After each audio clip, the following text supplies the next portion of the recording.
Please welcome David Rubenstein, President of the Economic Club of Washington, D.C. Good morning. I am David Rubenstein, President of the Economic Club of Washington. I'd like to welcome you to our 11th virtual signature event of our 35th season. Today, I will interview our featured guest, Julie Sweet, who is the Chief Executive Officer of Accenture, and will discuss her leadership in innovation, technology's impact on business, and inclusion and diversity. I should point out that Julie was recently named #1 on Fortune's list of most powerful women in business. This will mark her 5th consecutive year on the list. Now, let me introduce our guest, Julie Sweet. Welcome, Julie. Thanks. Good to see you, David.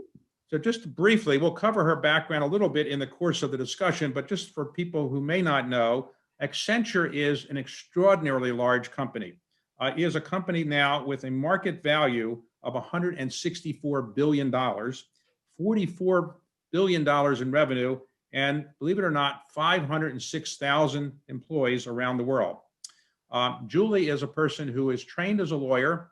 After she completed her law school, she ultimately joined a very famous firm that I worked as a summer associate at, Kravath, Swaine & Moore. She became the 9th partner in that firm, 9th female partner in that firm, and left to join Accenture a number of years ago, I think 2010, as the general counsel. She subsequently became the head of North America, and in 2019 became the CEO of the entire company.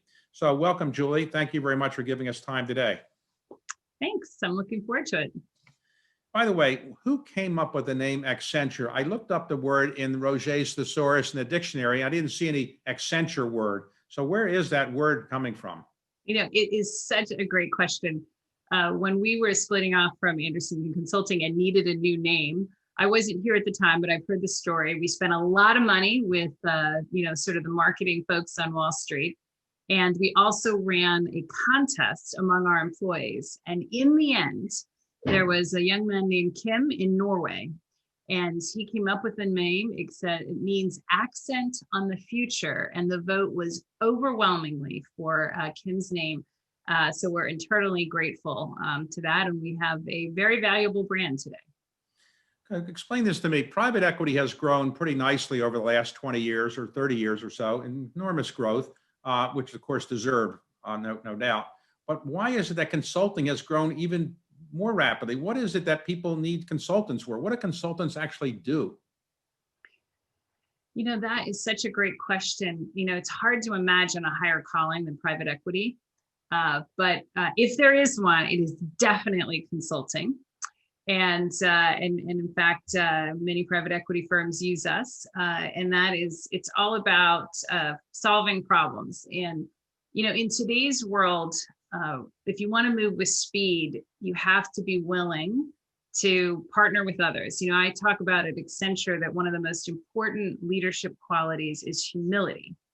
And humility is around being a learner and being collaborative and knowing that you don't what you don't know. And what we do is we partner with the world's greatest companies. And we try to help them move faster and bring in different viewpoints. And that's sort of the essential role of what we do. And then actually we execute. So we're not just a consultant, we also execute. Okay, let's suppose Accenture with 506,000 employees says we have a problem, we need to hire a consultant. Do you hire McKinsey or BCG or who do you hire? Well, I'll tell you who we hired. So when I became CEO September 1st of last year, one of my biggest challenges was that we needed to put in what we call a new growth model. We need to evolve our services and how we operate. And that was because we were coming to the end of a strategy. We had started, we're the first professional services company that had a digital unit. We started that back in 2014. And then we were less than 20% digital, cloud, and security. And when we started in 2019, we were going to achieve our goal of 70%. So we had to do a major operating model and growth model change. And we needed to do it quickly. So I looked around, and in talking to our own people who were totally tapped out at our clients, I said, well, if I can't use my own people, who else can I use? And they recommended a great company called Cates Kessler. Now you can imagine it's a small company at 3 principals calling up and saying, Accenture, you know, one of the world's greatest consultants would like to hire you. And so they came in, and I would tell you my own team was a little suspicious, like, why? We have great people. I said, yeah, but they're all serving clients. So they came in, and 2 weeks after they started helping us, because we needed to move really quickly, I went to them and I said, we love you so much that we want you to join the Accenture family. And we bought them because they're phenomenal. So so that's what consultants do. We find the best, and then because we're the best, we ask them to join us. So it wasn't because their fee was so high, you didn't want to pay it. You just figured you just buy them. It'd be easier that way. You didn't think that, right? Well, they were smart. They said, we're going to let you buy us after you pay us. So they finished the work, and then we bought them. I got it. So let's talk about running the company remotely. 506,000 employees. You are based in Washington, D.C. Is that the headquarters of Accenture, by the way? We do not have a headquarters. We have not had a headquarters since we went public. We're a virtual company. The headquarters is wherever the CEO is. And in fact, this is the first time in 3 decades that the CEO and the CFO are in the same office. I'm really fortunate that my CFO, Casey McClure, is actually also based in DC. Oh, okay. So you are running the company remotely from DC. How have you adapted to running the company remotely? How's that worked? Well, first of all, for us, it was running the company was actually pretty easy because we don't have a headquarters. I have a global leadership team. So that was seamless. And we have people all around the world who already work remotely. Now it is very different though. We have lots of people who go to clients. And our clients actually aren't as adept. So the first part of the crisis was a lot about, helping our clients get on Teams and actually get connected. But I will tell you that while it was an easier transition for us, having everything, all innovation, all interaction, always be remote is also a challenge. And it was one of the reasons I was really proud. In October, we launched our new purpose, a strategy, and the biggest brand campaign in a decade for Accenture called Let There Be Change. And that was entirely done. All the creative work was that was done remotely. And it's a huge investment. I mean, it's a $90 million investment for us in terms of what we're going to spend. It was enabled by our tools, teams, the collaboration, and the mindset. And it's one of those things where I absolutely don't believe, and in fact, I counsel against that people should be working remotely, but innovation can absolutely happen. We do it every day in our work pre-COVID. But even for us, this was, really quite remarkable achievement. Hey, when COVID is behind us, hopefully sooner rather than later, people are vaccinated and so forth. Do you expect that you will operate your company differently than you did before? Or will you go back to the old situation you had? And related to that, do you need all the office space that you presumably have all over the world? Because a lot of people are working home. Maybe you can shrink your office space. How do you look at those issues? In some places, we are shrinking our office space because, for example, where we have big technology centers, people always used to come in to the centers, and we are finding that some of them will come in less. But I think it's important as you think about remote working is don't think about roles or like I'm going to be in 3 days or not 2 days, but think about tasks. What tasks don't you need to be in the office and interacting with other people? And so we're continuing to do that. We have less of a change simply because we have been working in remote teams. And I remember when I was the general counsel and I came in and I was surprised that if I wanted my lawyers in 100% of the time, we didn't have the office space. I will caution all of you listening who are thinking about downsizing. In Accenture in the 90s, when we first started saying we need less real estate, not because of remote working, but because our people were at clients, we cut in the US dramatically. In fact, in 2015, when I became the North America CEO, we had more people than Europe, but we had a third less office space.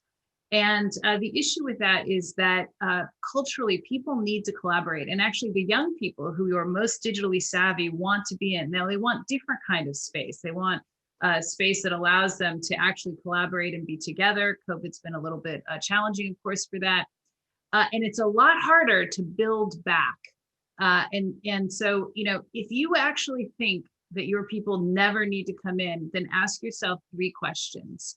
Is the job they're doing something that should be automated because they don't actually need to integrate and come in and be part of your culture? If it shouldn't be automated, the second question is could some other company do it better, right? So can you outsource it? Can you, turn to other companies? Because again, it doesn't need to be integrated and those people don't need to be, living part of your culture. They can be entirely remotely. Or third, should it be done in a lower cost location? And when you start to ask those questions, you really begin to think about, what does it mean to have people remotely? My last point, and you can tell I'm passionate about this because we've learned a lot of lessons. Do not allow yourself to say, well, there are some functions that are not important. Today, like a lot of times I'll hear corporate functions don't need to be in the office.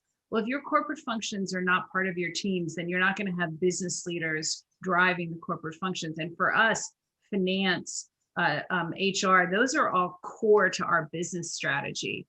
And again, we made some mistakes back in the 90s. And then we were wondering, well, why isn't our legal department as tied to our business? So we've been doing this for a long time. And so I just wanted to share a few of the things that we've learned and that we're sharing with others. By the way, you think travel will come back at the pace that it existed before COVID, which is to say consultants are always flying all over the world, and you think that your consultants will continue to travel at their previous pace? Business travel will not come back the way it is. Absolutely not. And that's partially because what we've learned is, again, there's certain tasks that can be done remotely and than others. I think there's an efficiency. I know we're doing a lot more. I do a lot more today than I did when I was traveling. So there's both a necessity. It's a little bit after 9/11, and after 9/11, when we all stopped traveling, it came back differently. It took a few years to come back. I think here this will be more permanent in terms of just new ways of working and also sourcing talent differently. It can be a huge opportunity for places to also who have great talent that aren't in major markets to work more remotely. Hey, let me ask you two things about the consulting world as I've observed it. I'm not an expert on consulting, but I've observed that a lot of best people who graduate from business schools, they like to go, and their consulting firms like to hire them. And so you hire a lot of young people, very smart, and then they come to the client, and then they're telling the client ideas, but these people are just a couple years out of business school. Did they really have the qualifications to come to a client and say, this is what you should do after my 6 months in doing consulting or 1 year in consulting? David, when was the last time you actually hired a consultant? Because they don't do that anymore. That's certainly not what we do, right? Okay. So, look, consulting, we look at consulting very different today. So let's just start with, what do our clients need? They need to move fast. Many of our clients know that they need different ideas, right? So they need to learn from other industries. If you're right now, you take companies who are B2B and industrials, right? What was their problem? Well, they had a supply chain issue when the pandemic hit, but you know what their other big problem was? Their entire sales model was in person. Nothing was digitized. And so we got the calls that said, my people are up and running, but they don't have a catalog that's been digitized. They can't sell anything. And so what are we doing now? We're taking all the learnings from B2C and helping B2B, right? And so consultants today have to come in with, benchmarking. They have to come in with solutions to actually help you achieve. That's how we'll help, because you will always know your business better than us, right? But you won't know what are all the other businesses doing. How do you get the solutions? What's already pre-built? There's a lot of companies today who are behind, who are now having the humility to say, I don't have to embed it myself. Tell me, Julie, how we get to curbside pickup quickly, right? How have others done it? And let's implement it. That's really why we think of ourselves as partners, and our focus is on the value we deliver. And I try not to talk about, are we doing strategy and consulting or technology or operations, because those things don't matter. What matters is, are we bringing you an outcome that you cannot get on your own? And that's the conversation. And that's the only reason to use us or any other partner. Okay, so in the consulting world, sometimes it happens to be the case that You have clients who you do projects for, and they're very confidential. But I don't know, is there, like in the legal world that you and I used to be in, there's a lawyer-client privilege, and in the medical world, there's kind of a client privilege as well, patient privilege. But is there a consultant client privilege? So you can't tell other clients what somebody else you did for somebody else? Is that, how do you keep secrecy, or you're not required to? It depends, right? So, for example, when you're building a solution that we've built, right, then you can take it to different clients, right? Absolutely, you have confidentiality. You can't say to one client, here's this. Now, a lot of clients will allow you to use their references. In fact, we put out press releases now. And you're seeing that more and more, actually, as companies want to demonstrate to investors, but even more importantly, to talent, that they're digital. And therefore, once it's out, you can talk about it. Like, for example, some work we're super proud of that we're doing with Best Buy, and we put out a press release together where it talks about how they're investing in technology. They're going to create 1,000 new jobs. They're committing to a third of those jobs being diverse people, and they're going to use our learning platform to upskill their people, right? Now, I can talk about that as an inspiration to other clients because we've jointly decided to share it with the world. Okay, let's talk about digital transformation. Everybody wants to be digitally transformed these days because that seems to be the future. So when somebody comes to you and says, I want to digitally transform my company, do you roll your eyes? Because everybody wants to do that. What is it that you're doing when you're helping somebody digitally transform their company that they couldn't otherwise do? Well, a great example is curbside pickup, the one I just gave you. So if you can imagine during the pandemic, if you didn't have the ability for people to order online, to be able to source the supply chain and then be able to deliver it, right? That required behind it all the things, the buzzwords you hear: cloud, data, artificial intelligence, automation, in order to do what is, really became a critical service. When you look at the enterprise, every part of the enterprise is now, being digitally transformed. We said that pre-COVID. Things are now accelerating because of the need to be contactless. In the digital space, there's in the digital manufacturing space, you have safety issues, right? We saw what has happened with, some of the plants. And so right now, digital manufacturing, which we thought would take 5 to 10 years, is going much faster. And it's driven by the fact of cost pressures that come with, that get relieved, but also the need to have a higher safety, less contactless work. And so there's a lot of different reasons that are why we're actually accelerating. But there's basically two truths today. The first is every business is a technology business. There is no more debate. We don't have a debate about value. The entire world saw technology is the lifeline during the pandemic. And the second truth is that exponential technology change is going to continue. It was happening before, which was why this crisis is so unique, and it's going to continue. And so the real question for companies, right, is, pre-COVID, were you digital, or were you a leader or a laggard? And coming out of this, what will you be in 24 months? Okay, so let's talk about digital transformation in your own company a moment. How do you digitally transform Accenture? What have you done, and what do you do for technology? Do you have 5 cell phones and 3 computers, and how do you keep up with everything? A great question. So over the last 6 years, as we were transforming our own company to go from less than 20% digital cloud and security in terms of our services to now 70%, we had to actually digitize Accenture. And so we are now 96% in the cloud. We have Salesforce, Workday, SAP, S/4HANA Finance. So all of our enterprise functions have been replatformed. And so I've talked about right now, we are in the midst of a once in a digital era global replatforming of business on the cloud using software as a service applications.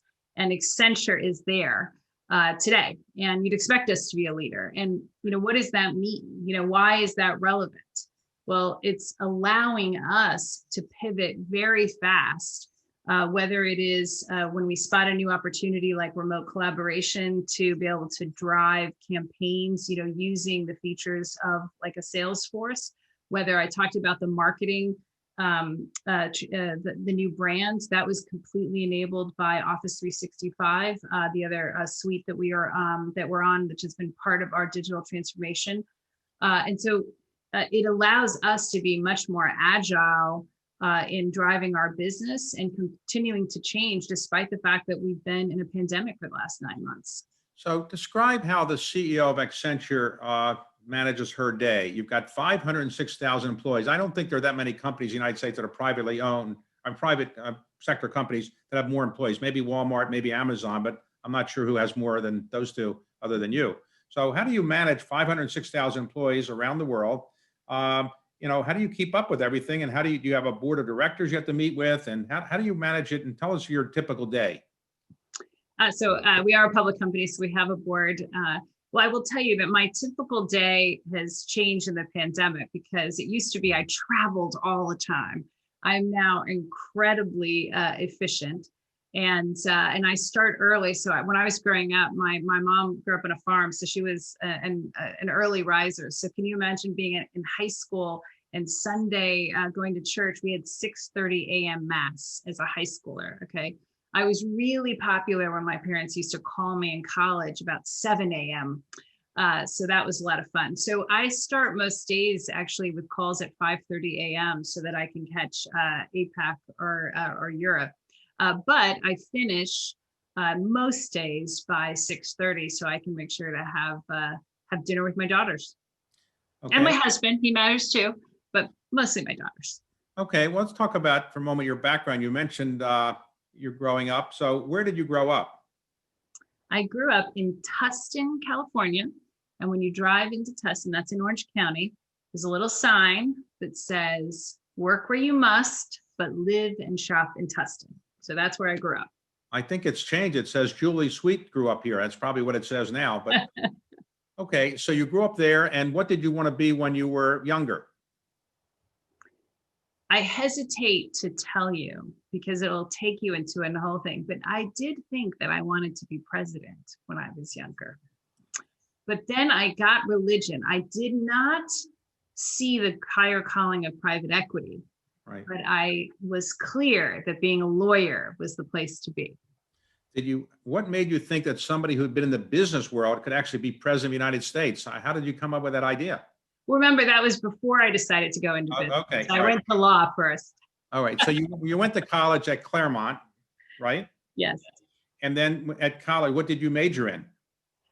So I majored in international relations, which was the only degree that allowed me to spend a year abroad. And I studied Chinese in Taiwan and in Beijing in 87 and 88.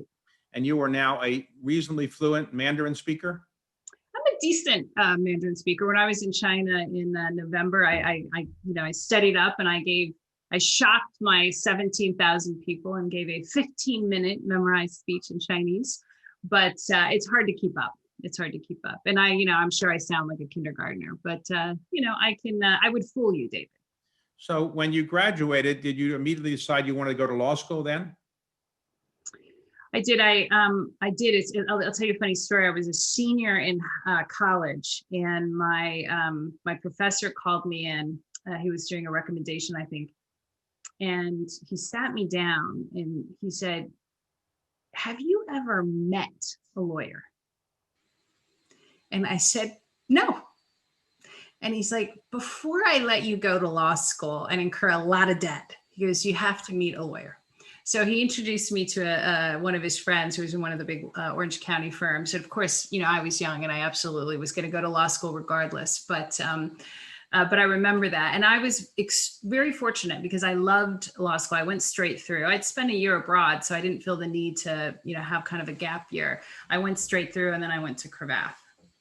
Okay, so you went to Columbia Law School in New York. And how did you like living in New York? Was that different than Orange County, I guess, right? It was fantastic, right? I mean, by that time I had lived in Asia. I'd never been to Europe, which was kind of funny, but I absolutely loved New York.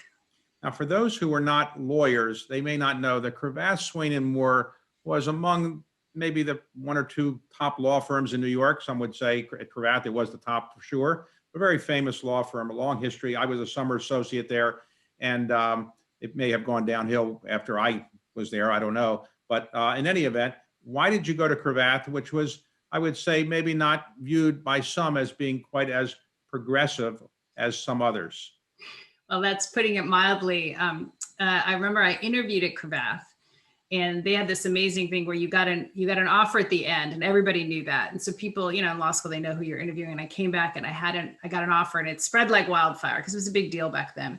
And I remember I walked into one of my big classes, and all the men in my class were coming up and patting me on my shoulder. And all the women were literally saying, "How could you go there?" I literally had to say to my friends, stop, you will be supportive. I mean, at the time, so I started in 92, and there were 3 women partners. The saying was one a decade and not a single more. They made one in the 70s, one in the 80s, and one in 1991. So why did I do that? Because I didn't even ask. Look, I grew up with a very modest background. My dad painted cars for a living. My mom graduated from college when I was a freshman in college. I was not focused on diversity at that point, right? I was focused on going to the best firm. And by the way, I had no intention of staying. I had a plan. I was going to go for 2 years. Then I was going to move to Asia and conquer Asia, and then go from there. And so life changes. I fell in love with Kravath. It gave me amazing opportunities. And I will say that the managing partner today, Faiza, is a friend of mine. She was the 2nd woman corporate partner and the 8th woman partner at Kravath. So things have changed. You were the 9th female corporate partner, Yes. is that right? Okay. Yes, she made it the year before me. Okay, so all of a sudden you're a big shot lawyer at Kravath. You're at the top of the legal world. Why did you want to leave a very prestigious and profitable firm to go to Accenture in-house, where, as you know, many times partners at large firms think that going in-house is not as good as being a partner at a major firm? Why did you do that? It's a great question. I spent 10 years as a partner. So I was at Kravath for 17 years. And, I look back, and at that time, people now have left Kravath, but at that time it was very rare. And I still remember I was sitting at my desk. It was in November, and I got a call, and it was from a headhunter. And normally I wouldn't have picked up my phone. It's a very old school firm. You have somebody who picks up your phone for you. And I happened to pick it up. And she was taught, and to rapidly have this great firm. It's called Accenture. And I'd actually done the spinoff for PwC of the business that IBM bought, and Accenture was one of the competitors, so I knew. So long story short, I decided to take a call. But when I look back as to why, I was 42, I had 2 small children, 3 and 2, but my father had died that summer, and he died young. He was 68.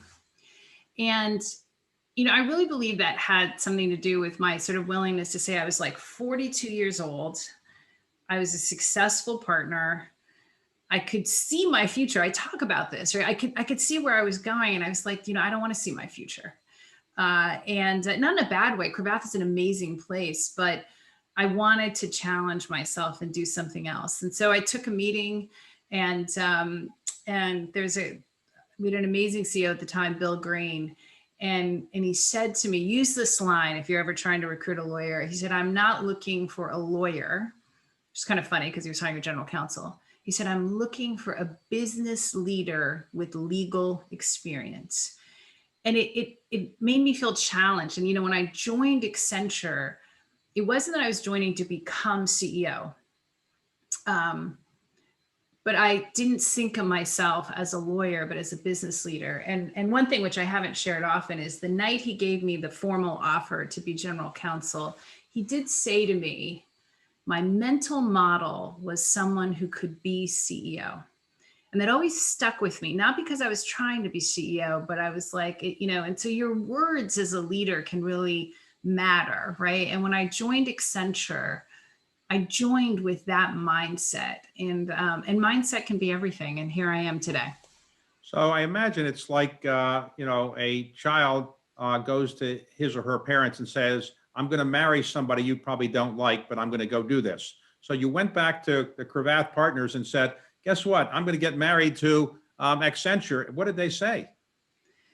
Well, I have to say, the leadership was great. It was it's a very prestigious company. I was going to take over a law department that was as big as Kravath. But the person that was hard to go tell was Christine, our first woman partner, Christine Bashar, an amazing leader. She's passed away. And I went in to tell her, and she's like, I am so disappointed. How could you let the women of Kravath down? And it was devastating. It was the hardest conversation. And I'm good friends with her son, who I just saw recently. And he's like, Mom Mom should have eaten her words, because look what you've become, right? But that was hard, because I was, there still weren't that many of us. We were on the path. But that was a hard conversation. Well, I was a summer associate the year she became a partner, the first woman partner. And I remember the big controversy was this. In those days, the men who were partners had separate bathrooms from the associates who were there. And then they didn't know whether they were going to have a separate bathroom for the one female partner. I don't know how that ever got resolved, but in any event. All right, so you decided to go to Accenture. Were you going to New York, or how did you get to Washington?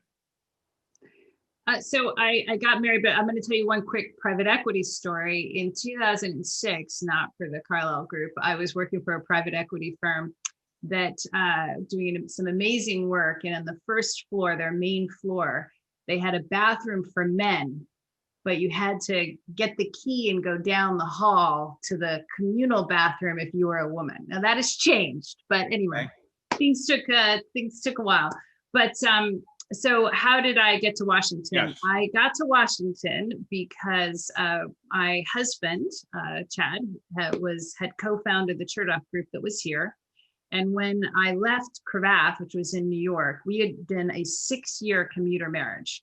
2 little babies during the time. He had served in the Bush administration, and then he and Michael Chertoff co-founded the Chertoff Group, and they were here, and we were commuting back and forth. In fact, we never lived together until I moved here. So we met when I was living in Asia and he was in Texas. We courted, joined the Bush administration. I was in New York. And then after I joined Accenture, it was flexible where I could live. And so I moved here to Bethesda, Maryland, which is a great place to be. But isn't that a risk if you have a very successful marriage and you're living in 2 different cities? Why potentially ruin it? Have you thought about that problem? I could tell you a few stories. So yes, it was a little bit of an adjustment when we got back together. And we actually, I remember he was watching football on a Sunday, and I said, "You watch football?" And he said, "I'm a Texan." I said, "But you never watched football." He goes, "Well, that's because when I was only seeing you twice a week, I wasn't going to watch football." But he's like, "Football's in my blood." It's just like funny stories, but it's much better to live together. Okay, so you joined as general counsel, and then you did that for 5 years, and then somebody said to you, "How about being the head of North America?" Is that what happened? Actually, it's pretty close. I was in Paris, where our CEO, Pierre Nanterme, who's amazing, he's passed away. He's an incredible leader. And he became CEO a year after I joined Accenture. In fact, the first week I joined, the CEO who hired me, the really charismatic guy, said, "Hey, by the way, your first job is to help pick my successor." So that was an interesting first week on the job. So Pierre became CEO. He didn't know that much, like the value of lawyers. The first time I sat down with him, he said, "Why do we pay you so much?" But he became a fan. And so we were an incredible partnership, but he really invested in me. And I share that because it's important for all of us. There wouldn't be a woman at the helm at Accenture if he hadn't chosen to begin to invest in me and teach me the business. And literally in 2014, I was meeting with him regularly, and he ended the meeting and he said, "I think you could run this place someday. You could have my job, but you have to run something else first. Do you want to do that?" He also said, "It's a one-way ticket," meaning you don't get to go try it and then go back to be the general counsel. And so I said yes. in my ear. I was like, that's the only thing you say. You don't say, are you sure? Because it really, it's not that I had that ambition. I knew I wouldn't be general counsel forever because I was going to get bored, but it didn't occur to me that I could, run. And I'm the first CEO at Accenture that did not grow up here out of college, right? So for lots of dimensions, it wasn't really something I thought I would achieve, or frankly, even at the time was thinking of. And so we talked about it, and I promptly got breast cancer. So that was a little bit of a detour. And when I came back, then the opening for North America came up, and he called me, and I took it. Okay, so you did North America. What did you do running North America that made people say, she could run the whole company? I mean, you must have done something. Were you very profitable? What did you do? Well, I had a great team. So the first thing I did was make sure I had a great team. And then we ran the business well. And here we are. Okay, so today, explain to people how Accenture grew this big, because when I remember the predecessor of Accenture, it was the consulting arm of something called Arthur Andersen at one point, right? And how did it spin off, and what did it do that made it become so big? I mean, I assume a lot of consulting firms are good, but you're much bigger than anybody else by far. So what did you do that enabled you to grow so big? I think at the core of Accenture is that we do everything from strategy and consulting to technology, and then we run things and we're digital. And if you look at our success today, I really go back to 2013. But from 2013, you could go back another decade. Every wave of technology and every new way of doing business, we've been a leader in. And in 2013, we declared that every business would be a digital business, and people argued with us. They didn't believe us. No one debates that today, and it wasn't that long ago. Now, at the same time, when we looked at our own business, we were facing a commoditizing business, right? We were less than 20% digital, cloud, and security, and that we said this is where they were going. And so we put in a new strategy. We started our first digital, but we also did something else, and I know we're going to talk about it today, is we said we had to change our culture and we needed to be innovation led. When I joined Accenture in 2010, the CEO at the time literally said to me, we are fast followers. That was who we were. We were not going to transform our company, right? And lead in digital unless we were innovators. And we said at the time, the core to that would we had to change the face of Accenture. We had to become more diverse. And so at the same time that we were putting this new strategy in, we said we were going to double down on diversity. And that was all in the context that 2013, even as we were declaring that, was only the second time we missed earnings and knocked a little off our market cap. So it was a real inflection point for us. You fast forward to 2020, 9% CAGR. We were 36% women in 2013 with 225,000 people. Today, we're 45% women with 506,000 people. What are you in terms of minorities, African American, Latino? So great question. In the US, we are 9% African American. That's up from 7% in 2015 when we first declared. We were the first, and until recently, the only professional services company that put out all of our demographics in 2015 for Blacks, Latinx, and Hispanics, veterans, persons with disabilities, and women. And we did so not because our numbers were great. I am proud of the progress we made, and we had 31 Black managing directors in 2015, and we had 81 last year, and we just made several more. And we have committed that we will double that again by 2025, just as we committed a few years ago that we'll be 50-50 gender equal by 2025. And we've been setting these goals internally because we do believe that diversity and inclusion is a business priority. So we set goals, we have accountable leaders, execution plans, data. We change, we're not successful, but transparency has been really core as well. So transparent externally, holding ourselves accountable. Is that the leaf blowers behind you, or? It is the leaf blowers behind it. They started up again. Now, for those who don't know, there's some leaf blowers who are behind Julie. I've written an article about how leaf blowers are taking over the world. You might look at it. I'm convinced that the sun never sets on leaf blowers, at least in my own neighborhood. In any event, many of the consulting firms that I have dealt with over the years tell me it's so wonderful that they're private because they don't have to worry about quarterly earnings. They can be long-term focused. They can serve their clients better. But you're public. So what's the advantage of being public if you're in the consulting business? Well, first of all, we're able to demonstrate just how much we're growing ahead of our competitors, right? When I did our fiscal year ends on August 31st, so I just did my annual earnings in September, and I can show that in the crisis, I said, look, there were five goals we set. When the crisis hit, everybody always says we're going to emerge stronger, and I said we're going to measure ourselves. And we had 5 goals, and I shared those with our investors. One of them was to grow faster in the pandemic than pre, not in absolute terms, but relative to our competitors. So we took share 4 times faster in the second 6 months, the entire time of the pandemic, than the first 6 months when we were growing our market share at twice. We were growing twice the market. Today, when you think about companies and what's at stake, they want to know that they've got trusted partners.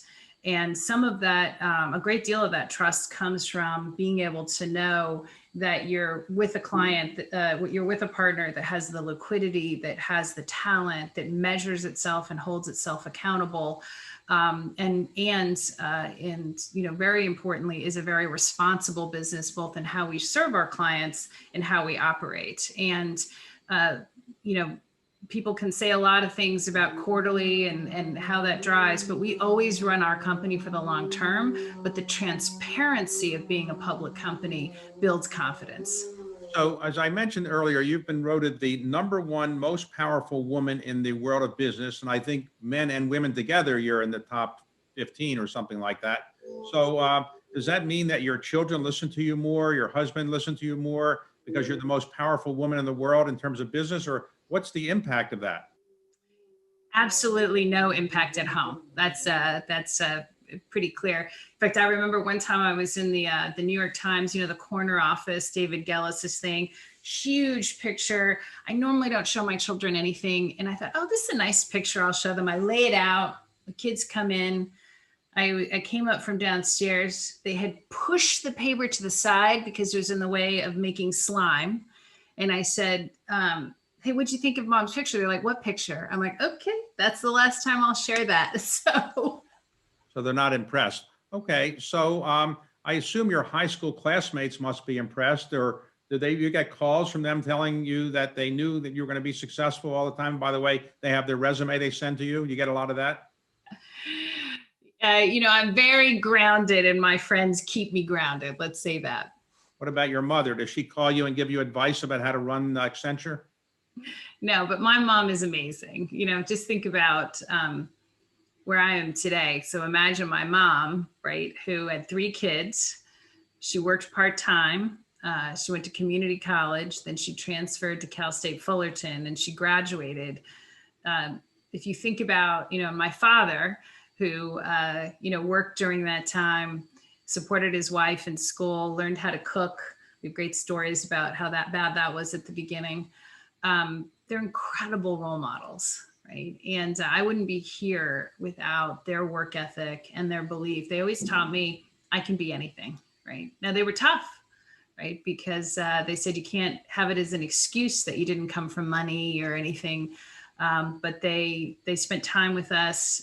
They, taught me to believe in myself, and they were great role models. Well, let's suppose the president-elect, who many people think is Joe Biden, if he called you up and said, I read about you, I've watched your interviews, and you should be a cabinet officer. I'd like you to come in. What would you say? Well, I would be incredibly honored if President-elect Biden, I am one of those, if President-elect Biden called me up. I think it would be great for him to add some great business leaders. I hope that he calls you first, because you would be fantastic, David, in the Biden administration. I am too young to serve. I'm only 71. I think you got to be a little bit older, more experienced. But okay. So let me ask you this. If the president called you and said, okay, I can't recruit you, but can you give me one or two words of advice based on your Accenture experience about how I can make the government work more efficiently? What would you tell him? Well, first of all, I would say that we should stop having the government funded yearly. So, why can't you get efficiencies? Well, because you have yearly appropriations. It's almost impossible to say, hey, we're going to do a 3-year program and you're going to be funded. And so that would be my first change to change the way we fund government. Okay. And suppose the Congress called you up and said, okay, we got your idea about annual appropriations. Do you have any other ideas how we can make the Congress functional? What would Accenture recommend there? Well, I'd rather deflect and say, here's a few things that I think you should do and achieve that will make the country more competitive. And there would be 3 things at the top of my list. Beyond the obvious, which I hope will happen, is this a new fiscal stimulus. And the first thing is we absolutely must come together to eliminate the digital divide. It was a problem before the pandemic, both in urban areas and rural areas. The pandemic is exacerbated, but it's not going to end. And we've got to get broadband access and devices. And we will not be competitive as a country because our people will not be competitive. And technology is not just the future, it is the now. So we have to do that. Second is we need data privacy legislation. We are behind the rest of the world. We are creating a problem, and we have to keep that for our innovation. So I'll leave you with those 2. Okay. So all work and no play makes people boring. Sometimes people have said. So you must have some outside interest. Obviously, you have 2 daughters, and raising 2 daughters who are 12 and 14 must take some time and so forth. And obviously, you have a husband. But do you have any outside interest that would be interesting to people to hear about? Well, I don't think it's necessarily interesting, but I'm quite proud that during the lockdown at the age of 52, I'm now 53, I took up tennis, which I had not actually picked up a racket since I think I was in 8th grade, maybe tried once or twice. And my daughters were playing, and so my husband and I have started, and it's been really a fun thing to do, to have both connect with my girls and have a little exercise, and it's a lot better than the gym. Okay. Well, my advice is if you learn how to play doubles, get someone like John McEnroe as your partner. I think it's very helpful when you're trying to play doubles, get a really good partner. That's what I've tried to do over the years. It usually works. So I think we have pretty much covered the things I wanted to cover. And I would hope you will say you'll stay involved with the Economic Club of Washington because it was the key to your success. I think you would admit, right? Absolutely. I'm very committed to staying involved, and I hope that we'll get more people involved. In all seriousness, the club does a lot of great work, including investing in next generation leaders. We're really proud to help fund that. And so I do hope that that people continue to support the club and participate in the activities, virtual or not, because it does really important work. And I want to thank you for your leadership, David. Thank you. And finally, if somebody is watching and says, this is a very impressive person, I'm sure they would say that, and I'd like to be a client of this person's company, how do they contact somebody that can tell them how they can be a client of Accenture? Julie.sweet@accenture.com. Okay. All right. I'm sure you'll be getting a lot of emails today. Julie, I want to thank you very much for a very interesting conversation, and congratulations on all of your success. Thank you, David. It's been great to catch up again. Thank you.